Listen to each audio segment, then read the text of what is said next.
आज हम बात कर रहे हैं, अपना टॉपिक जो है, टॉपिक का नाम है माइक्रोसॉफ्ट वर्ड। और माइक्रोसॉफ्ट वर्ड के अंदर हम स्टार्ट करेंगे आज पेज लेआउट या प्रिंट लेआउट के बारे में। जैसे माइक्रोसॉफ्ट वर्ड में आपने एक फ़ाइल बनाई है, फाइल बनाने के बाद में आपने क्या किया, फाइल को सेव कर लिया। सेव करने के साथ साथ आप उसका प्रिंट भी निकालना चाहते हो, तो उस प्रिंट निकालने से पहले आपको ये पेज लेआउट आना ज़रूरी है, जिसमें आप क्या करते हो, पेज की सेटिंग्स एडजस्ट करते हो या प्रिंटिंग पेज की सेटिंग्स को एडजस्ट करते हो। साथ में उसमें कोई स्टाइल, डिज़ाइन, फॉर्मेटिंग वगैरह करना चाहो, किसमें, जो डॉक्यूमेंट बनाया डॉक्यूमेंट के पेज के अंदर, तो वो स्टाइल, डिज़ाइन और फॉर्मेटिंग का काम भी आप किसमें करके चलोगे, यहाँ पे आप पेज लेआउट टैब के अंदर करके चलोगे। तो पेज लेआउट टैब को हम स्टार्ट करते हैं कि इसमें हम कौन कौन से कमांड्स पढ़ेंगे। इनमें सबसे पहली कमांड आपके सामने आ रही है थीम कमांड की। थीम नाम से ही पता चल रहा है, जैसे पुराने अपने नोकिया के फ़ोन आते थे और उनमें हम थीम चेंज करते थे, वैसे ही यहाँ आप थीम कैसे चेंज करोगे। जैसे आपने कोई भी स्टाइल, डिज़ाइन लगा रखी है, उसके पैटर्न्स वगैरह को बदलोगे, उसके कलर्स को बदलोगे, उसके फॉन्ट और फॉन्ट साइज़ को बदलोगे, उसके बैकग्राउंड कलर आदि को चेंज करोगे। तो उसके लिए सबसे पहले हम थोड़ा चेंजेस कर लेते हैं। जैसे एन एप्लीकेशन को पे मैंने क्लिक किया और क्लिक करने के बाद में मैं होम रिबन बार में आ रहा हूँ और यहाँ पे मैंने क्या कर दिया, इसको स्टाइल में दिखा दिया, जैसे हेडिंग फर्स्ट के रूप में दिखा दिया। ये मैंने चेंजेस किया है अपने एन एप्लीकेशन, या जो हमने हेडिंग लगाई है उस हेडिंग में हमने चेंजेस किया है या बदलाव किया है। अब जैसे हम इस कंप्लीट पेज की क्या कर रहे हैं, थीम चेंज कर रहे हैं, तो उसके लिए आपको आना है पेज लेआउट में, और पेज लेआउट में आपको आना है थीम्स कमांड पे। तो थीम्स कमांड पे मैं आ रहा हूं, तो देखो अपने को अलग अलग थीम्स दिखा रहा है, जैसे official theme, agency, angels, apex वगैरह काफ़ी सारी थीम आ रही है। और इसके साथ आप बैकग्राउंड में देख सकते हो कि जो थीम मैं सेलेक्ट कर रहा हूँ उसके हिसाब से आपका टेक्स्ट की स्टाइल, डिज़ाइन वगैरह चेंज होती जा रही है। तो यहाँ आपको जैसी थीम चाहिए उस थीम के अंदर आप अपने टेक्स्ट को रख सकते हो या अपने डॉक्यूमेंट को रख सकते हो। तो एनीवन कोई भी एक थीम में जैसे इनमें से ले लेता हूँ। थीम चेंज करने के साथ साथ इसके कलर वगैरह के अंदर या इफेक्ट्स वगैरह में कोई और बदलाव करना हो तो उसके लिए 3 अलग से कमांड्स आपको दे रखी है। जैसे पहला थीम कलर के लिए है, सेकेंड कमांड इसके बाद में थीम के फॉन्ट चेंज करने के लिए है, और तीसरा आ रहा है थीम का इफेक्ट या प्रभाव चेंज करने के लिए। तो ये हम इसके साथ ही चेंज कर सकते हैं। नेक्स्ट इसके बाद में आ रहा है थीम, कोई अपना बेसिक कमांड है, आप काम में नहीं लोगे तो भी कोई इश्यू नहीं है, मगर आगे वाली 2-3 कमांड्स आपको परफेक्टली आनी चाहिए। और वो कौन कौन सी है, सबसे पहले आपके सामने आ रहा है पेज सेटअप का, दूसरा आ रहा है पेज बैकग्राउंड का, तीसरा आ रहा है पैराग्राफ का। इसके अलावा अरेंजमेंट मैंने आपको पहले बता दिया है। तो ये 3 चीजें आपको परफेक्टली आनी चाहिए। पहला अपना जो आ रहा है कमांड बॉक्स, उसका नाम है पेज सेटअप। पेज सेटअप की जरूरत आपको कब पड़ेगी, जब आप एमएस वर्ड में जो डॉक्यूमेंट बनाया है उसका आप प्रिंट निकालोगे, तो उसके लिए आपको पेज सेटअप कमांड बॉक्स की जरूरत पड़ती है, या ये कमांड आना जरूरी है। तो हम सीखते हैं कि किस हिसाब से इसे काम में लेंगे। इसके लिए सबसे पहला आपके सामने पॉइंट आ रहा है मार्जिन्स। मार्जिन्स हम किसे कहते हैं, जो वर्तमान पेज या जो आपके सामने वर्तमान डॉक्यूमेंट खुला हुआ है या फाइल खुली हुई है, उस फाइल के अंदर जो पेज टाइप कर रखे हैं, उन पेज के टॉप में, बॉटम में, लेफ्ट में और राइट में जो एक्स्ट्रा स्पेस छूटता है या जगह छूटती है, उस जगह को हम किस नाम से जानते हैं, मार्जिन स्पेस के नाम से जानते हैं। जैसे एक बार मैंने पेज को छोटा कर लिया है, यहाँ ध्यान देना, ये स्पेस आपके सामने जैसे पन्ने के लेफ्ट साइड में छूट रहा है, ये टॉप में यानी ऊपर की साइड में छूट रहा है, ये अपने राइट में छूट रहा है, वैसे ही बॉटम में भी कुछ स्पेस छूटेगा। इसका पता हमें किससे चलेगा, ये जो रूलर बार या पैमाना आ रहा है हॉरिजॉन्टल और वर्टिकल, इससे आपको इसका पता चल जाता है। जैसे ध्यान देना, यहाँ ये अपना स्टार्टिंग पॉइंट है जहाँ से आपके टेक्स्ट लिखे जा रहे हैं। वापस मैंने जैसे पेज की जूमिंग को बढ़ा लिया है, अब ध्यान देना, मैं थोड़ा ऊपर करता हूँ, तो यहाँ देखो ये चीज़ ध्यान दो, an application to the GOVT, ठीक है, या जो भी हम टाइप कर रहे हैं वो देखो इस लाइन के आगे से स्टार्ट हो रहा है या इस बिंदु के आगे से स्टार्ट हो रहा है, और इस बिंदु से पीछे की तरफ या पहले कुछ जगह छोड़ी गई है, ठीक है, या कुछ स्पेस छूट रहा है, छोड़ा जा रहा है। इस स्पेस को ही हम क्या नाम से जानते हैं, मार्जिन स्पेस के नाम से जानते हैं। मार्जिन स्पेस, जैसे आपका पन्ना कहीं से छोटा मोटा कारण होता है, जो पेज आप टाइप करके प्रिंट निकालते हो उसमें लेफ्ट राइट टॉप बॉटम में कुछ स्पेस छूटा रहता है, तो वहां से क्या है, जैसे पन्ना आपका कटा फटा आ रहा है तो ऐसे में आपका मैटर नहीं कर कटेगा फटेगा, तो उस जगह को आप मार्जिन स्पेस के नाम से जानते हो। तो इस मार्जिन स्पेस को अभी मैं कम करूंगा। कम करने से पहले थोड़ा सा ध्यान देना है हमें। जैसे ये 0 लेवल है, यहाँ आपको लिखा हुआ मिलेगा 1, ठीक है। इट मीन्स ये लेफ्ट साइड में 1 इंची की जगह छोड़ी जा रही है। इधर हम आते हैं तो देखो 4 इंची, 5 इंची, 6 इंची, 6 के बाद में 6.5 इंची पे है, 6.5 से 7.5 यानी 1 इंची का जगह या स्पेस छूट रहा है आपका राइट साइड में। इसी हिसाब से 1 इंची का आपका टॉप में छूट रहा है और इसी हिसाब से 1 इंची का आपका बॉटम में छूट रहा है। तो यहाँ आपको थोड़ा सा ध्यान रखना है। एमएस वर्ड में आप कोई भी फाइल बनाते हो तो बाय डिफॉल्ट या पहले से या पूर्व निर्धारित जो आपका मार्जिन स्पेस है वो टॉप, बॉटम, लेफ्ट और राइट के अंदर 1-1 इंची का रहेगा, जिसे आप आवश्यकता अनुसार चेंज कर सकते हो। तो हम चेंज करके देखते हैं। मैंने क्लिक किया मार्जिन पे। अभी देखो नॉर्मल मार्जिन एक्टिव है। इसके अंदर कौन सा एक्टिव है? नॉर्मल मार्जिन आपके सामने एक्टिव है, ठीक है। अब नॉर्मल मार्जिन के अंदर देखो वही दिखा रहा है, टॉप में 1 इंची, बॉटम में 1 इंची, लेफ्ट में 1 इंची और राइट में 1-1 इंची की जगह छूट रही है। इसके अलावा अपन सेकंड में आ रहे हैं, नैरो आ रहा है। इसमें देखो टॉप, बॉटम, लेफ्ट, राइट में आधा इंची की जगह छूट रही है।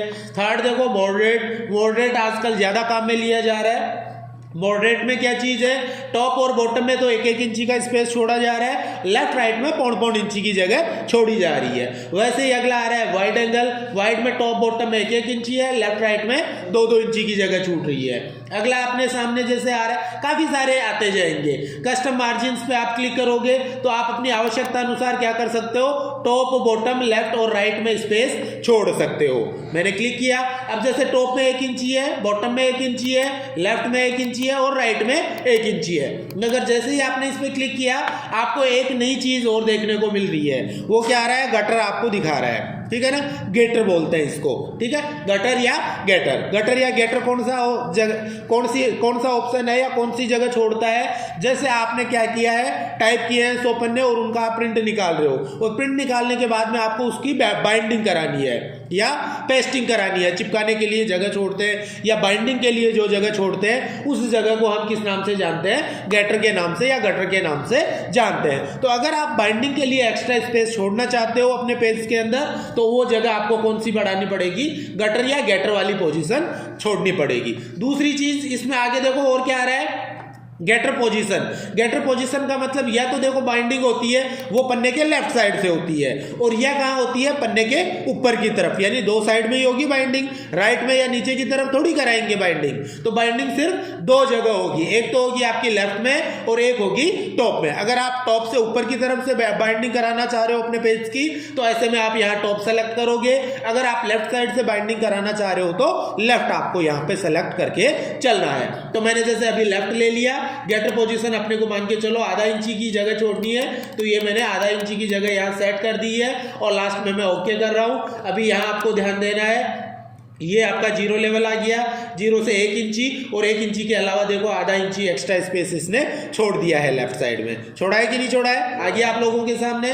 वैसे अभी जैसे मैं मार्जिन चेंज कर लेता हूँ, मैंने नैरो मार्जिन किया तो अब चारों तरफ ध्यान देना। यहाँ देखो आधा इंची की जगह छोड़ेगा, ये जो स्पेस छोड़ रहा है टॉप साइड में। ये देखो राइट साइड में भी आधा इंची की जगह छोड़ रहा है और बॉटम साइड में भी आधा इंची की जगह छोड़ रहा है। परंतु ध्यान देना लेफ्ट के अंदर 1 इंची की जगह छोड़ेगा। लेफ्ट में 1 इंची क्यों छोड़ेगा?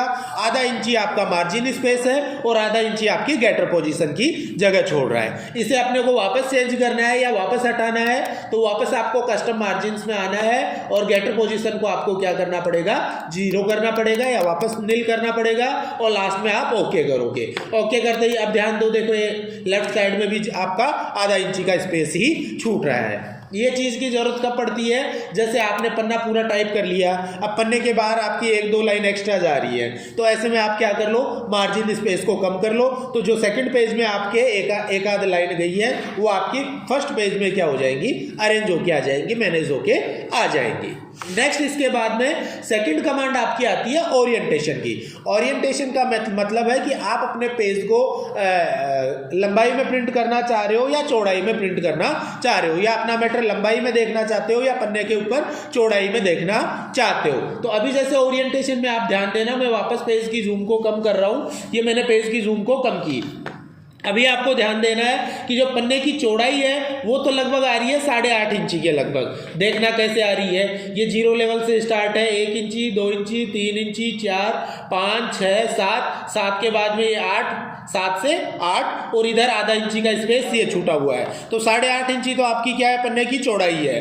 वैसे ही पन्ने की लंबाई पे ध्यान देना, यहाँ से अपन स्टार्ट होते आ रहे हैं 5, 6, 7, 8, 9, 10, 10 के बाद में ये 11 और 11 के बाद में ये आधा इंची का स्पेस ऊपर है। 11.5 इंची आपके लंबे पन्ने की चौड़ाई आ रही है, सॉरी लंबाई आ रही है। ठीक है, ये इट मीन्स अभी आपका जो वर्तमान पेज है वो कितना है, 8.5 इंची तो चौड़ा है और 11.5 इंची लंबाई आपके पन्ने की आ रही है। अभी आप क्या कर रहे हो, जैसे ओरिएंटेशन में आ रहे हो और मैंने इस पे पोर्ट्रेट और लैंडस्केप मैंने बताया 2 आपके कमांड मिलेंगी, एक लंबाई में इट मीन्स पोर्ट्रेट, एक चौड़ाई में इट मीन्स लैंडस्केप आप करते हो। तो मैंने जैसे लैंडस्केप पे क्लिक किया, अभी आपको ध्यान देना है, देखो इधर 1 2 3 4 5 6 7 8 9, 9 के बाद में 10, 10 के बाद में ये एक्स्ट्रा स्पेस, ठीक है, आ रहा है आपके सामने 11, 11.5 इंची का पन्ना चौड़ाई में, उल्टा हो गया ना। और इधर देखो, देखिए 8, 8.5 इंची का पन्ना आ गया क्या। इट मीन्स आप क्या करोगे, जो आपने मैटर टाइप किया है उसे या तो लंबाई में प्रदर्शित कर सकते हो या प्रिंट कर सकते हो, या चौड़ाई में प्रदर्शित कर सकते हो और प्रिंट कर सकते हो। तो उसके लिए आप क्या करते हो, पेज का ओरिएंटेशन चेंज कर सकते हो। ओके, अब जैसे वापस मैं पोर्ट्रेट पे क्लिक कर रहा हूं तो वापस आपका लंबाई में पन्ना आ रहा है। नेक्स्ट इसके बाद में आ गया आपका पेज साइज के लिए। पेज साइज का मतलब है कि आपने प्रिंटर में कौन सा पेज की साइज का पन्ना लगा रखा है। ठीक है, अब इसमें बेसिक जो साइज है वो कौन कौन सी आती है आपकी, एक तो आता है लेटर पेज, एक आता है लीगल पेज, एक आता है A4 साइज पेज। मेनली ये 3 पेज सबसे ज्यादा चलते हैं। पहला चलता है लेटर पेज, दूसरा चलता है अपना लीगल पेज और तीसरा अपना चलता है A4 साइज का पन्ना। ठीक है, और इनमें भी जो आपका लेटर पेज और A4 साइज का पन्ना है वो लगभग समान आते हैं, वो लगभग समान आते हैं। तो देखते हैं क्या क्या साइज आपके सामने आ रही है। सबसे पहला आपके सामने क्या आ रहा है, देखो लेटर पेज दिखा रहा है। सबसे पहला आपके सामने कौन सा आ रहा है, लेटर पेज आपके सामने आ रहा है। और लेटर पेज में हम गौर कर रहे हैं तो देखो 8.5 गुणा 11 इंची का पन्ना आपको दिखा रहा है, जो वर्तमान में आपके सामने आ भी रहा है और एक्टिव है। दूसरा मैं दिखा रहा हूं आपको A4 साइज। तो A4 साइज में देखो क्या आ रहा है, 8.27 इंटू 11.69, ठीक है, लगभग बराबर सा है। ठीक है, यहाँ ध्यान देना, पन्ने की चौड़ाई 8.5 इंची है, यहाँ 8.5 से थोड़ी सी कम हो गई, 8.25 के लगभग आ रही है। वैसे लंबाई देखो यहाँ 11 इंची की है और यहाँ थोड़ी लंबाई बढ़ा दी है, आधा इंची की लंबाई बढ़ गई है। ठीक है ना, ऐसे में A4 साइज जो पन्ना है उसमें आधा इंची की लंबाई ज्यादा आएगी और लेटर पेज जो आपका आ रहा है उसमें आधा इंची की अपनी जो लंबाई है वो थोड़ी कम आ जाती है। ओके, इसके अलावा लीगल जो है, लीगल थोड़ा सा बड़ा पेज आ जाता है आपका, जिसमें पन्ने की चौड़ाई तो 8.5 इंची है मगर लंबाई जो है वो 11, 11.5 इंची से बढ़ के 14 इंची की आपकी हो जाती है। तो यहाँ ये लीगल पेज अपना आ गया है। यहाँ एक चीज मैं आपको और बताऊंगा, जो आपका पेज होता है उसके अंदर देखो मैक्सिमम टाइम आपको पन्ने की चौड़ाई जो है वो 8.5 इंची या उससे कम मिल रही है। जैसे यहाँ देखो 8.5 इंची है, 8.5 इंची है, यहाँ 8.5 इंची से कम है, यहाँ 8.5 इंची से कम है, यहाँ 8.5 इंची से कम है। भाई मैक्सिमम टाइम आपको क्या हो रहा है कि 8.5 इंची से चौड़ाई कम मिल रही है। ये क्यों मिलती है, आप ध्यान देना। आपका जो प्रिंटर आपने लगा रखा है, एक बेसिक प्रिंटर आपने लगाया है, कलर प्रिंटर लगा रखा है या लेजर प्रिंटर XYZ आपने कोई भी प्रिंटर लगा रखा है, उसके अंदर आप पन्ने डालते हो तो उस पन्ने डालने का जो सॉकेट है उसकी चौड़ाई तो फिक्स ही रहेगी। भाई वो बढ़ के चौड़ी थोड़ी हो जाएगी 11 इंची या 15 इंची, वो नहीं हो सकती। हाँ, पन्ने की लंबाई कितनी भी हो सकती है, पन्ने की लंबाई चाहे 14 इंची हो चाहे 24 इंची हो, उसको प्रिंटर निकालता रहेगा रेगुलरली, मगर पन्ने की चौड़ाई थोड़ी बढ़ा देगा प्रिंटर। क्यों? क्योंकि प्रिंटर के अंदर जो पन्ने डालते हैं, पेज डालने का ट्रे आता है, उसकी मैक्सिमम चौड़ाई 8.5 इंची आती है। उसकी मैक्सिमम चौड़ाई कितनी आती है, 8.5 इंची आती है। तो ऐसे में मैक्सिमम टाइम आपको पन्ने की जो चौड़ाई है वो 8.5 इंची मिलेगी, लंबाई उसकी कम ज्यादा हो सकती है। इस चीज को आप ध्यान रखोगे। और मैक्सिमम टाइम 99% में हम कौन सा पेज काम में लेके चलते हैं, A4 साइज का पन्ना प्रिंटिंग वगैरह के अंदर काम में लेके चलते हैं, फोटोकॉपी में काम में लेके चलते हैं। ओके, तो मैंने जैसे अभी A4 साइज का पन्ना ले लिया।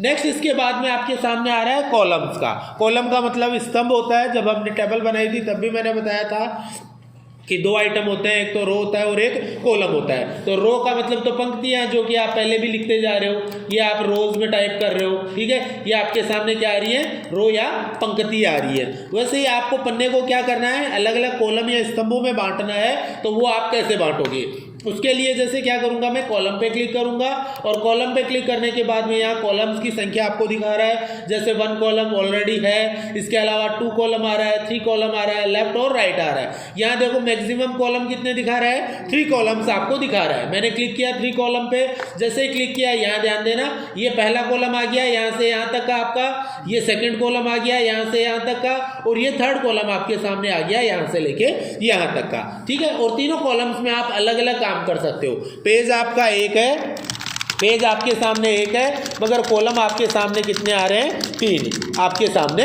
आ रहे हैं। तो ये जैसे पहला कॉलम भरा, फिर दूसरा भरा और दूसरा भर के तीसरा आपके सामने कॉलम भर गया। फिर आपका देखना है नया पन्ना आ जाएगा, ये आपके सामने नया पन्ना आ गया ना। तो अब नए पन्ने में भी वही 3 कॉलम आपको बटे हुए मिलेंगे। कॉलम्स की संख्या को कम ज़्यादा करना है तो वो आप कैसे करोगे, वापस आपको कॉलम्स पे आना है। यहाँ थोड़ा सा ध्यान देना, लेफ्ट और राइट आपके सामने आ रहे हैं। तो लेफ्ट वाले में देखो, लेफ्ट साइड में छोटा कॉलम मिल रहा है और राइट साइड में बड़ा कॉलम आपको दिखा रहा है कंप्यूटर। यहाँ ध्यान देना, राइट अगर ले रहे हैं तो राइट साइड में देखो छोटा कॉलम दिखा रहा है और लेफ्ट साइड में आपको बड़ा कॉलम दिखा रहा है। तो ये यहाँ पे थोड़ा सा अंतर है। इसके अलावा आपको 3 से ज्यादा कॉलम्स की जरूरत पड़े तो आप कैसे चेंज करोगे, मोर कॉलम्स से आप आओगे और यहाँ से आवश्यकता अनुसार नंबर ऑफ कॉलम्स में कॉलम्स की संख्या बढ़ाओगे या कम करोगे। अभी जैसे देखो कितने आ रहे हैं, 3 कॉलम आ रहे हैं, इन्हें मैं बढ़ा रहा हूँ और देखो अभी मैंने कितने ले लिए, मैक्सिमम 14 कॉलम आपके यहाँ पे पेज के अंदर आ सकते हैं। और मैंने ओके किया, ओके करते ही अब गिन लो भैया कि भाई अपने 14 कॉलम्स आ रहे हैं क्या, first column, second, third, fourth, fifth, 6, 7, 8, 9, 10, 11, 12, 13 और 14 कॉलम आपके सामने आ गए। वैसे ही वापस अपने को कॉलम्स की संख्या कम करनी है तो कम तो सीधा ही कर लेंगे। जैसे मैंने 2 कॉलम ले लिए, अब देखो देखिए 2 कॉलम्स आपके सामने आ रहे हैं, ये फर्स्ट कॉलम आ रहा है और ये सेकंड कॉलम आ रहा है। वापस अपने को सिंगल कॉलम करना है, 1 कॉलम पे क्लिक किया, वापस आपका प्रॉपर वे में सिंगल कॉलम आ गया। अब मैं एक चीज आपको और बता रहा था, वापस मैं जैसे 3 कॉलम ले लेता हूं, अभी 3 कॉलम है अपने पास, ठीक है। अपन ने पहला पेज पूरा भर लिया है, भर लिया। अब अपन सेकंड पेज पे आ गए हैं, हम आ गए सेकंड पेज पे और सेकंड पेज पे मैं टाइप कर रहा हूं पहले कॉलम में और यहाँ मैंने 5-7 लाइन टाइप कर दी। अब अपने को सीधा मान के चलो सेकंड कॉलम में आना है तो हम कैसे आएंगे भाई, पहले कॉलम के अंदर आपने 5-7 लाइन टाइप कर दी है और अब आपको सीधा क्या करना है, सेकंड कॉलम पे या नेक्स्ट कॉलम पे जाना है। तो उसके लिए तरीका क्या है, एक तो आप क्या करोगे, कंट्रोल एंटर को काम में ले लेना, जो मैंने आपको पेज ब्रेक के लिए बता रखा है, या वो एक्टिव हो जाएगा कॉलम ब्रेक के लिए। दूसरा, आप एंटर बटन दबाते जाओ, पहला कॉलम पूरा भरेगा तो दूसरा कॉलम आपके सामने आ जाएगा। और तीसरा तरीका, आपको अगली कमांड मिल रही है, ब्रेक कमांड, और ब्रेक कमांड के अंदर हमें कौन सा ब्रेक लगाना है, यहाँ पे कॉलम ब्रेक लगाना है। तो मैंने क्लिक किया ब्रेक और ब्रेक के अंदर कॉलम ब्रेक लगाऊंगा। इसके अलावा और भी आ रहे हैं, जैसे यहाँ देखो ये पेज ब्रेक दिखा रहा है, पहले पन्ने से दूसरे पन्ने पे आने के लिए। कॉलम में देखो दिखा रहा है आप लास्ट कॉलम में हो, कॉलम से नए कॉलम पे आओगे। Text warping break, text warping का मतलब मैंने आपको पहले भी बताया था कि टेक्स्ट वॉर्पिंग होता क्या है। यहाँ देखो ये आ रहा है टेक्स्ट वॉर्पिंग, यानी फोटो या इमेज के साथ या आपने कोई ऑब्जेक्ट ले रखा है, उस ऑब्जेक्ट के साथ टेक्स्ट को कैसे मैनेज करते हो, तो वो जो ब्रेक आपका लगता है वो आपका टेक्स्ट वॉर्पिंग ब्रेक लगता है। इसके अलावा सेक्शंस वगैरह के अंदर ब्रेक लगाने का भी है, तो ये सेक्शंस वगैरह में किस हिसाब से ब्रेक लगाना चाह रहे हो, यानी पहले पेज से अगले पेज पे आओगे तो कैसे ब्रेक लगेगा। इसके अलावा ये यहाँ आपको क्या बता रहा है, ये पैराग्राफ का आपका जो ब्रेक आ रहा है वो आ रहा है, ये इवन पेज के लिए और ऑड पेज के लिए। इवन पेज का मतलब कौन सा आता है, दूसरे पेज पे कोई चेंजेस होगा, उसके बाद चौथे पे ही होगा, फिर छठवें पे ही होगा, फिर 8वें पे ही होगा। वैसे ही ऑड पेज पे आप ध्यान दो, पहले पे हो रहा है तो फिर अगला चेंजेस किस पे होगा, तीसरे पन्ने पे होगा, फिर 5वें पे होगा, फिर 7वें पे होगा। तो इनको एक एक करके देख लेना। अभी मैं आपको बता रहा हूँ कॉलम ब्रेक, तो मैंने क्लिक किया, अभी अब आप देखो फर्स्ट कॉलम पे काम कर रहे हो, मैंने क्लिक किया ब्रेक पे और ब्रेक पे क्लिक करके मैं क्या करूंगा, कॉलम ब्रेक पे क्लिक करूंगा। देखो देखिए आपका सेकंड कॉलम में कर्सर आ गया है। यहाँ आपको जितना टाइप करना है करो। अब जैसे अपने को वापस थर्ड कॉलम में जाना है तो थर्ड कॉलम में जाने के लिए वापस आप आओगे, ब्रेक में आओगे और ब्रेक में आप आप किस पे क्लिक करोगे, यहाँ पे वापस कॉलम ब्रेक पे क्लिक करोगे। देखो देखिए थर्ड कॉलम में आ गए। अब यहाँ आपको जो टाइप करना है वो आप यहाँ पे टाइप कर लो। तो इस हिसाब से आप यहाँ से कॉलम्स लगाओगे और यहाँ से आवश्यकता अनुसार एक से दूसरे कॉलम में आप जा सकते हो। नेक्स्ट इसके बाद में आपका आ रहा है लाइन स्पेसिंग। इससे पहले जैसे मैं वापस क्या कर लेता हूँ, अपने पेज ब्रेक को हटा के और वन पेज मैंने कर दिया है, यानी सॉरी वन कॉलम मैंने कर दिया है, यानी कि आप सिंगल कॉलम में आ गए हो। अब अपन अगली कमांड देखते हैं। नाम से पता चल रहा है लाइन नंबर आपने पेज के अंदर सॉरी डॉक्यूमेंट के अंदर या फाइल के अंदर कितनी लाइंस लिख रखी हैं उनके आगे लाइन नंबर आप लगा सकते हो। कैसे लगाओगे, लाइन नंबर पे क्लिक करो। अब यहाँ अलग अलग आ रहा है जैसे continuous, restart each page, each section, each current paragraph, line numbering option, काफ़ी सारी चीज़ें मिल रही है। कंटिन्यूअस का मतलब निरंतर, कंटिन्यूसली, ठीक है, यानी पहले पेज दूसरे पेज जितने भी पेज टाइप कर रखे हैं रेगुलर अपनी लाइंस गिनता जाएगा। अगला आ रहा है रिस्टार्ट ईच पेज, यानी प्रत्येक पेज से दोबारा गिनती चालू कर देगा 1 2 3 से। अगला आ रहा है रिस्टार्ट ईच सेक्शन, सेक्शन हमने अलग अलग बना रखे हैं तो वो एक सेक्शन की पूरी लाइन गिनेगा फिर दूसरे सेक्शन की गिनेगा। नेक्स्ट इसके बाद में अगला क्या आ रहा है अपने सामने, अगला आ रहा है सपोर्ट फॉर करंट पैराग्राफ, यानी कि ओनली वर्तमान पैराग्राफ के लिए ही अपने को गिनती करनी है तो वो यहाँ से कर लो। और लाइन नंबर ऑप्शन के अंदर आप क्या कर सकते हो, आवश्यकता अनुसार क्या करोगे, अपनी लाइन नंबर वगैरह की चेंजेस कर सकते हो, लेआउट वगैरह में चेंज कर सकते हो।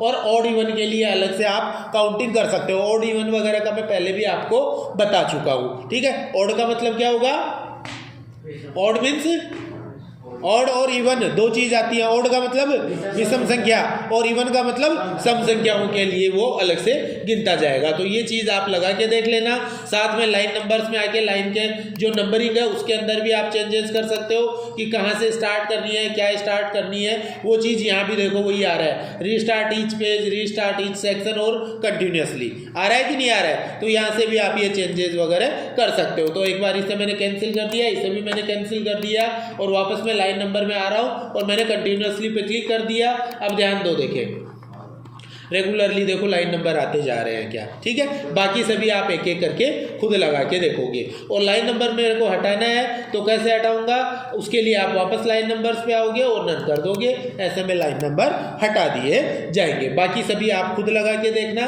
नेक्स्ट इसके बाद में आ रहा है हाइपरटेंशन का। हाइपरटेंशन अपना किस काम में लिया जाता है, आपने जो टेक्स्ट लिखा है उसको आप हॉरिजॉन्टली लिखना चाह रहे हो या वर्टिकली लिखना चाह रहे हो, वो आप चेंज कर सकते हो। तो हॉरिजॉन्टली और वर्टिकली करने के लिए आपको यहाँ पे करने की जरूरत नहीं पड़ेगी, आपको एक्सेल में ये चीज ज्यादा काम आएगी। तो एक्सेल में इसे मैं आराम से आपको कंप्लीट करके बताऊंगा। जैसे चलो अभी बता देता हूँ, मैं क्या कर लेता हूँ, अभी जैसे एक्सेल प्रोग्राम स्टार्ट कर रहा हूँ। ये जैसे मैंने क्या कर लिया है, माइक्रोसॉफ्ट एक्सेल प्रोग्राम ओपन कर लिया है। ये मैंने एक्सेल प्रोग्राम ओपन कर लिया, ओके। अब मैं कोई फाइल ओपन कर रहा हूँ, यहाँ पे कोई पहले की बनी हुई फाइल है वो मैं एक बार ओपन कर लेता हूँ। यहाँ मैंने ओपन कर लिया। अभी ध्यान देना, अभी आपने यहाँ क्या लिख रखा है, सीरियल नंबर लिख रखा है। ये किस साइड से किस साइड लिख रहे हो आप, लेफ्ट टू राइट साइड लिख रहे हो क्या, लेफ्ट टू राइट साइड में लिख रहे हो। मान के चलो इसको अपने को ऐसे नहीं लिखना, अपने को खड़ा लिखना है सीरियल नंबर को। कई बार अपने को जरूरत पड़ जाती है इस चीज़ की, तो वो चीज़ आप कैसे सेट करोगे, क्लिक करो यहाँ सीरियल नंबर पे। उसके बाद में आपको अलाइनमेंट में आना है, अलाइनमेंट में आपका आना है ओरिएंटेशन, और ओरिएंटेशन में देखो काफ़ी सारे ओरिएंटेशन आपको दिखा रहा है। मान के चलो अपने को कौन सा ओरिएंटेशन चाहिए, मेरे को जैसे ये वाला चाहिए, क्लिक किया मैंने वर्टिकल टेक्स्ट पे, देखो देखिए सीरियल नंबर ऊपर नीचे करके लिखे हुए आ गए क्या, ठीक है। तो यहाँ एक्सेल में अपने को इस चीज़ की ज़रूरत पड़ेगी, तो यहाँ पे अपन लगा के देखेंगे। अलग अलग टाइप से आप लगा के देख लेना, लगा लोगे ना, ओके। कैसे, अलाइनमेंट में आ गया हूँ, ये देखो यहाँ पे अभी अपन ने 90 डिग्री पे घुमा रखा है, इसको क्लिक करो और जैसे 45 डिग्री पे किया और ओके किया, देखो घूम के आ गया। थोड़ा सा टेक्स्ट बड़ा कर लो जिससे कि सही से दिखाई दे, दिख रहा है ना। और चेंजेस करना है और कर लो, ठीक है। फॉर्मेट सेल अलाइनमेंट में आया, मैंने क्या किया, इसको सीधा कर दिया बिल्कुल और ओके कर दिया। देखो देखिए बिल्कुल सीधा होके आ गया, क्या कर लोगे ना। तो यहाँ अपने को इस चीज़ की ज़रूरत पड़ेगी। अभी मैं Alt F4 से इसे बंद कर देता हूँ, ठीक है, या चलो रहने दो, इसको खुला रहने दो। Alt Tab से मैं वापस अपने MS Word प्रोग्राम पे आ जाता हूँ। तो ये काम तो था आपका पेज सेटअप का। एक बार दोबारा ध्यान देना, सबसे पहले हमने मार्जिन सेट किया, पन्ने के टॉप बॉटम लेफ्ट राइट में जो स्पेस है उसे कम ज़्यादा किया। दूसरी कमांड इसके बाद में ओरिएंटेशन की मिलती है कि आपको पेज को लंबाई में देखना है या चौड़ाई में देखना है। लंबाई में देखने के लिए पोर्ट्रेट रखोगे और चौड़ाई में देखने के लिए लैंडस्केप रखोगे। अगला साइज का आ रहा है, तो साइज में मैंने बताया 99% में अपने 4 साइज पेज काम आता है, तो वो लेंगे। आवश्यकता अनुसार जो पेज अपने पास है प्रिंट निकालने के लिए वो वाली साइज आप यहाँ से सेलेक्ट करोगे। यहाँ से आप कॉलम्स चेंज करते हो, यहाँ से कॉलम ब्रेक लगाते हो, यहाँ लाइन नंबर आप लगाते हो। तो ये काम था आपका पेज सेटअप का।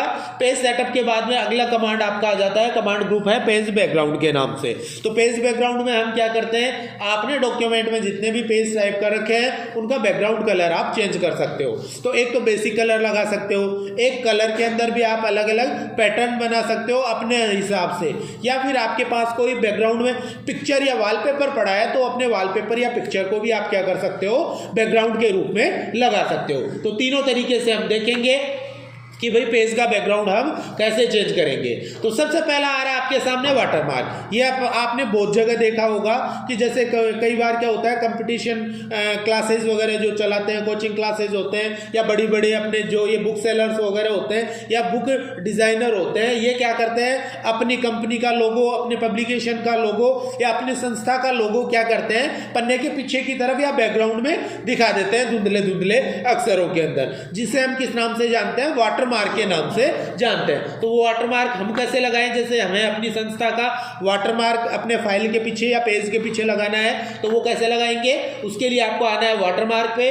वाटरमार्क पे आओगे तो देखो कुछ एक वाटरमार्क तो लगे हुए मिल रहे हैं, जैसे कॉन्फिडेंशियल का है और डू नॉट कॉपी का। इनमें कोई एक ले लेता हूं, जैसे डू नॉट कॉपी पे मैंने क्लिक किया, जूम को थोड़ा छोटा किया, देखो अपने पन्नों में लगा हुआ आ रहा है क्या, डू नॉट कॉपी का।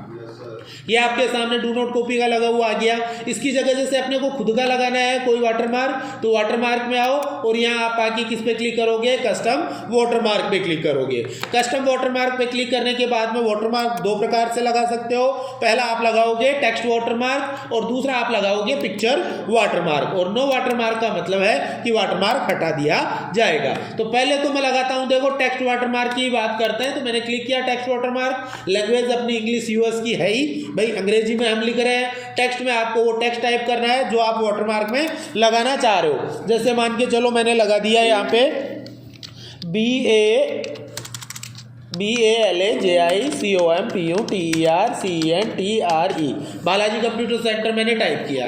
इसके अलावा आप उसका फॉन्ट चेंज कर सकते हो, साइज ऑटो रहने देना कि भाई जितना छोटा या बड़ा टेक्स्ट होगा उसके हिसाब से पन्ने पे एडजस्ट होके आ जाएगा। और कलर अपना यही रहने देना, आवश्यकता अनुसार कलर को आप चेंज भी कर सकते हो। लास्ट में आपको अप्लाई करना है और क्लोज करना है। देखो देखिए बालाजी कंप्यूटर सेंटर का आपके सामने क्या आ गया है, ये लोगो बना हुआ आ गया है, वाटरमार्क बना हुआ आ गया है। वाटरमार्क को आप चेंज करना चाह रहे हो, क्लिक करो वाटरमार्क पे।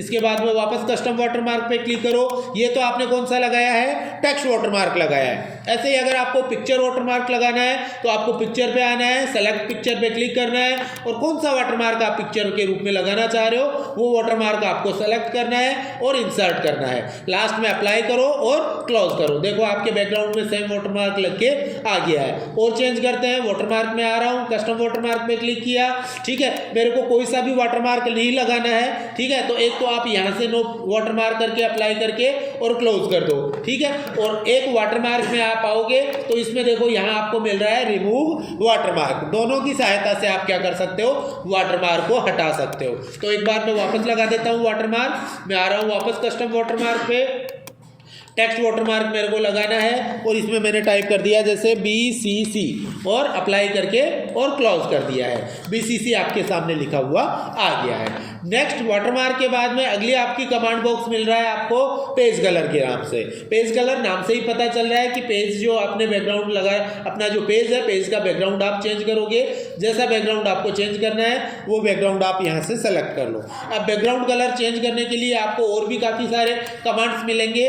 इसमें जैसे यहाँ से आपने बेसिकली थीम कलर ले लिए हैं, इसके अलावा नो कलर करोगे तो कलर हटा देगा कंप्यूटर। मोर कलर्स के अंदर और बहुत सारे कलर आ रहे हैं जो आप यहाँ से सेलेक्ट करोगे और ओके करोगे, सेम कलर आपके सामने आ जाएगा। और भी कलर चेंज कर सकते हो, उसके लिए आपको आना है फिल इफेक्ट्स पे। और फिल इफेक्ट्स की सहायता से आप अपने हाथों से अपनी इच्छा अनुसार कलर बना सकते हो। कैसे बनाएंगे देखना, फिल इफेक्ट्स पे मैं आ रहा हूँ। यहाँ आपको कलर्स मिल रहे हैं, 1 कलर, 2 कलर और परसेंट कलर। 1 कलर, एक कलर आपका रहेगा जैसे कोई भी जो आपको चाहिए, जैसे रेड चाहिए मेरे को, और दूसरा आप डार्कर और लाइटर करके इसे बना सकते हो। यहाँ पे ध्यान दो, ये आपके सामने कलर बन के आ रहे हैं हमारे सामने कलर बन के, ठीक है। तो जैसा कलर अपने को चाहिए वो कलर आप यहाँ से बनाओ। इसके बाद में यहाँ आपके सामने देखो आ रहा है शेडिंग स्टाइल। शेडिंग स्टाइल में आ रहा है जैसे हॉरिजेंटली कलर बना रहा है, वर्टिकली बना रहा है, डोंगल अप डोंगल डाउन, ठीक है, फ्रॉम कॉर्नर और फ्रॉम सेंटर। और जिस पे क्लिक कर रहे हो उसके हिसाब से यहाँ देखते जाओ कलर बनते जा रहे हैं, ठीक है। अब इनमें जैसे डोंगल अप वाला मैंने ले लिया, ये वाला कोई कलर लिया और ओके कर दिया। देखो सेम कलर में आपका बैकग्राउंड आ गया है। और चेंजेस कर सकते हो, पेज कलर पे आ रहा हूँ, फिल इफेक्ट्स पे क्लिक किया, 2 कलर्स में आप 2 कलर लोगे। जैसे पहला रेड ले रखा है, दूसरा मान के चलो मैंने येलो ले लिया। यहाँ देखो आपके सामने सेम कलर बन के आ गए हैं। जैसे मेरे को कौन सा कलर चाहिए, मान के चलो मेरे को चाहिए ये वर्टिकली में ये वाला कलर चाहिए, ओके किया, देखो सेम कलर आपके सामने बन के आ गया है। और कलर बनाओ, पेज कलर में आओ, फिल इफेक्ट्स पे क्लिक करो, प्रेजेंट कलर के अंदर आपको पहले से बने बनाए कलर मिल रहे हैं। इनमें जैसा कलर आपको चाहिए वो कलर आप यहाँ से ले सकते हो। मान के चलो मेरे को रेनबो कलर लेना है, मैंने रेनबो कलर लिया। यहाँ से आपको वही शेडिंग स्टाइल सेट करनी है कि कैसी शेडिंग स्टाइल चाहिए, ठीक है। कलर सेलेक्ट करो और ओके करो, सेम टाइप से आपका वो पैटर्न बन के आ जाएगा। और कलर बनाओ, देखो पेज कलर में आओ, फिल इफेक्ट्स पे क्लिक करो। पहला तो आपने क्या कर लिया, गार्जियन कलर या ग्रेडियंट कलर आपने सेलेक्ट किए हैं। सेकंड इसके बाद में देखो आ रहा है टेक्सचर्स का, पैटर्न्स का और पिक्चर्स का। टेक्सचर्स के अंदर आपके जो टाइल कलर्स जिसे अपन कह सकते हैं एज ए टाइल्स के लिए जो बेटर अच्छे कलर्स आते हैं, वैसे कलर आपके सामने ये आ रहे हैं टेक्सचर कलर में। जैसा टेक्सचर कलर आपको चाहिए वो टेक्सचर कलर आप यहाँ से सेलेक्ट करोगे और ओके करोगे, सेम टेक्सचर कलर आपको बैकग्राउंड में फिल जाएगा। और चेंज करते हैं, वापस पेज कलर पे आ रहा हूँ, फिल इफेक्ट्स पे आ रहा हूँ। अगला आपका आ गया पैटर्न। पैटर्न में आप क्या करोगे, अपने हिसाब से कोई पैटर्न का कलर बना लोगे। जो कलर आपको चाहिए वो कलर आप यहाँ से सेलेक्ट करो, सेम पैटर्न आपके सामने आ गए हैं। अब इनमें मान के चलो मेरे को कौन सा चाहिए, ये वाला कलर चाहिए, ओके किया, सेम कलर में आपके पैटर्न बने हुए आ गए हैं। और देखते हैं जैसे पिक्चर को हम बैकग्राउंड में कैसे लगाएंगे। वापस आप फिल इफेक्ट्स पे आओ, या आपको पिक्चर्स पे आना है, सेलेक्ट पिक्चर पे क्लिक करोगे, जो बैकग्राउंड में पिक्चर लगानी है वो सेलेक्ट करो, इंसर्ट पे क्लिक करो और ओके करो। सेम आपके सामने बैकग्राउंड के अंदर वो पिक्चर लगी हुई मिल गई है। या फिर आपको जैसे बैकग्राउंड कलर हटाना है तो आप कैसे हटाओगे, उसके लिए वापस आपको पेज कलर पे आना है और यहाँ से आप क्या सेलेक्ट करोगे, नो कलर पे क्लिक करोगे, तो ऐसे में बैकग्राउंड कलर हटा दिया जाएगा। तो ये सारा पॉइंट था, ये सारे कमांड थे आपके पेज कलर लगाने के लिए। लास्ट इसके बाद में आपके सामने आ रहा है पेज बॉर्डर्स के नाम से। पेज बॉर्डर नाम से ही पता चल रहा है कि पेज के चारों तरफ हम क्या करेंगे, बॉर्डर लगाएंगे। तो बॉर्डर लगाना सीखते हैं, कैसे लगाएंगे। इसके लिए आपको आना है पेज बॉर्डर्स पे। पेज बॉर्डर पे आप जैसे ही क्लिक करोगे तो पहले तो आपको यहाँ सेटिंग्स मिल रही है। सेटिंग्स में आ रही है नन यानी कोई बॉर्डर नहीं लगेगा। बॉक्स में चाहिए या बॉक्स के शेडो वगैरह चाहिए या 3D स्टाइल में चाहिए, कस्टमली जैसा आपकी इच्छा हो वैसा आप बना सकते हो, ठीक है। तो बेसिकली हमें जरूरत पड़ती है बॉक्स की। किसकी जरूरत पड़ती है, बॉक्स की जरूरत पड़ती है।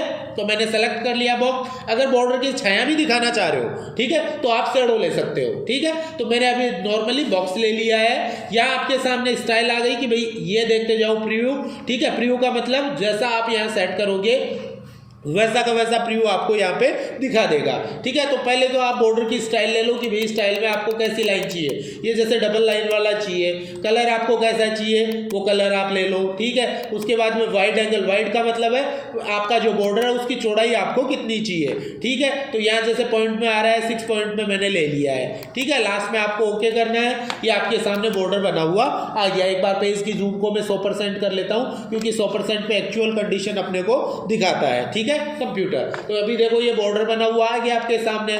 फिर मैं चेंज करता हूँ, पेज बॉर्डर पे क्लिक किया, जैसे वाइड में चेंज कर रहा हूँ। मान के चलो मैंने कर दिया 6 पीटी था, यहाँ 3 पीटी मैंने ले लिया और ओके किया। देखो देखिए बॉर्डर पतला हो गया आपके सामने। और आप बॉर्डर चेंज कर सकते हो। पेज बॉर्डर्स पे आओ, नीचे आर्ट्स यानी कला, ठीक है, या चित्रित सामग्री, ठीक है। तो ये आर्ट आपके सामने आ रहे हैं। इन आर्ट्स को भी आप पेज बॉर्डर के रूप में लगा सकते हो। तो इनमें से आपको जो अच्छा लगे वो बॉर्डर आप यहाँ से सेलेक्ट कर लो। जैसे मान लो ये मैंने कोई फ्लावर से रिलेटेड ले लिया, ठीक है। अब इसकी भी चौड़ाई आप यहाँ से कम ज़्यादा कर सकते हो और ओके करो। ओके करते ही देखो फ्लावर्स के अंदर आपके क्या आ गया है, बॉर्डर बना हुआ आ गया है। या फिर बॉर्डर को आपको हटाना है तो हटाओगे कैसे, उसके लिए वापस आपको पेज बॉर्डर पे आना है और यहाँ मैंने अभी बताया था सेटिंग्स में हम क्या करेंगे, नन कर देंगे और ओके कर देंगे, तो ऐसे में आपका पेज बॉर्डर हटा दिया जाएगा। तो ये था आपका पेज से रिलेटेड सेटिंग कि पेज के बैकग्राउंड में बैकग्राउंड कलर कैसे लगाओगे, वाटरमार्क कैसे लगाओगे और बॉर्डर कैसे लगाओगे।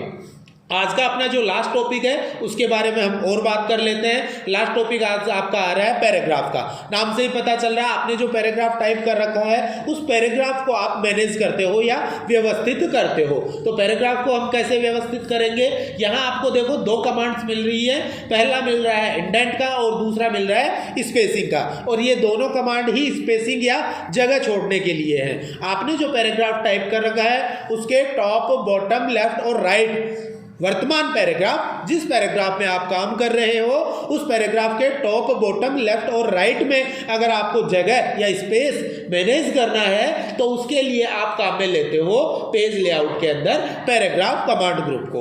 अब इसमें सबसे पहला इंडेंट आ रहा है, इसमें देखो लेफ्ट और राइट लिखा हुआ है। ओके, अभी जैसे मैं आ जाता हूं कौन से, इस मोस्ट रेस्पेक्टफुली वाला जो अपना पैराग्राफ है उसमें मैंने कहीं भी क्लिक कर दिया XYZ, आपकी जहां इच्छा हो उस लाइन में आप क्लिक कर देना। अभी मैं आ जाता हूं इंडेंट में, और इंडेंट में देखो दो कमांड मिल रही है आपको, पहली मिल रही है लेफ्ट के लिए और दूसरी मिल रही है राइट के लिए। नाम से पता चल रहा है लेफ्ट में जगह कम ज्यादा करोगे या राइट में जगह कम ज्यादा करोगे। तो करके देखते हैं। मैंने सबसे पहले लेफ्ट में करना है तो लेफ्ट में मैं स्पेस बढ़ा रहा हूं, ध्यान देना। यहाँ पे आपका देखो पैराग्राफ के लेफ्ट साइड में स्पेस बढ़ रहा है, वैसे ही कम करोगे तो कम हो जाएगा। वैसे ही अगला देखो राइट साइड में आप स्पेस को कम ज्यादा करोगे, ध्यान देना। वर्तमान पैराग्राफ ओनली, करंट पैराग्राफ, जिस पैराग्राफ में आप काम कर रहे हो, जिसमें आपका कर्सर है पैराग्राफ में, ओनली उसी में चेंजेस होगा, दूसरे किसी पैराग्राफ में चेंजेस नहीं होगा। तो यहाँ आप वर्तमान पैराग्राफ में जिसमें काम कर रहे हो उसमें आप चेंजेस कर रहे हो, लेफ्ट या राइट में आप स्पेस कम ज्यादा करोगे। अगला स्पेसिंग आ रहा है, वो आ रहा है बिफोर और आफ्टर। बिफोर यानी पहले, आफ्टर यानी बाद में। बिफोर पहले पैराग्राफ के ऊपर की तरफ देखना, देखिए स्पेस बढ़ रहा है क्या, ओके। वैसे ही कम कर रहा हूं मैं स्पेस को। नेक्स्ट देखो आफ्टर, पैराग्राफ के बाद में, पैराग्राफ के नीचे की तरफ ध्यान देना, देखिए स्पेस बढ़ रहा है क्या। वर्तमान पैराग्राफ के टॉप, बॉटम, लेफ्ट और राइट में अगर आपको स्पेस को कम ज्यादा करना है तो उसके लिए हम क्या करेंगे, पेज लेआउट के अंदर पैराग्राफ कमांड ग्रुप को काम में लेके चलेंगे। और लास्ट इसके बाद में आपका अरेंजमेंट है, जो मैं पहले भी आपको बता चुका हूं, ठीक है। पिछले वीडियोज में आप देख लेना भैया अगर किसी के कोई समस्या है तो, ठीक है। फिर भी थोड़ा बहुत मैं इसके बारे में बता रहा हूं कि पहला तो आपका पोजीशन आ रहा है। ये अरेंजमेंट काम कब आता है, जब आप पेज के साथ कोई फोटो, पिक्चर, वॉलपेपर या ऑब्जेक्ट लगा के चलते हो, ठीक है। तो उस ऑब्जेक्ट को आप पोजीशन सेट करोगे। पोजीशन आपको 9 मिलती है, टॉप, ठीक है, मिडिल, सेंटर और बॉटम, या लेफ्ट, सेंटर या राइट। ये तीन आपकी पोजीशन बनेगी। टोटल 9 पोजीशन होंगी। रैप टेक्स्ट में मैंने बताया था कि टेक्स्ट के साथ अपनी फोटो, पिक्चर, इमेज या ऑब्जेक्ट को कैसे लगाओगे। जो ऑब्जेक्ट आपके पास है उनमें किसे आप ऊपर रखना चाह रहे हो, किसे पीछे की तरफ लगाना चाह रहे हो, या जो ऑब्जेक्ट आपने लगा रखे हैं उनकी लिस्ट देख सकते हो। उनका अलाइनमेंट करोगे टॉप, सेंटर, राइट या टॉप, बॉटम, राइट के अंदर। इसके अलावा उनकी ग्रुपिंग कर सकते हो या उन्हें रोटेट कर सकते हो या किसी एंगल विशेष पे घुमा सकते हो। तो उसके लिए आप ये अरेंजमेंट कमांड ग्रुप को काम में लेके चलोगे, ठीक है। जिसको आता है ठीक है, नहीं आता है वो पिछला जो वीडियो मैंने डाला था, कौन सा वीडियो डाला था, इसी का डाला था मैंने, इलस्ट्रेशंस का। कौन सा डाला था, इलस्ट्रेशंस का मैंने वीडियो डाला था। उसके अंदर टोटली ये मैं समझा के चला था कि भाई अरेंजमेंट कमांड ग्रुप को हम कैसे काम में लेते हैं। तो अभी इनका बैठ के प्रैक्टिकल करके देखो, किसी को कोई समस्या है तो वो मेरे को आप लोग पूछोगे, ठीक है। लग जाओ काम।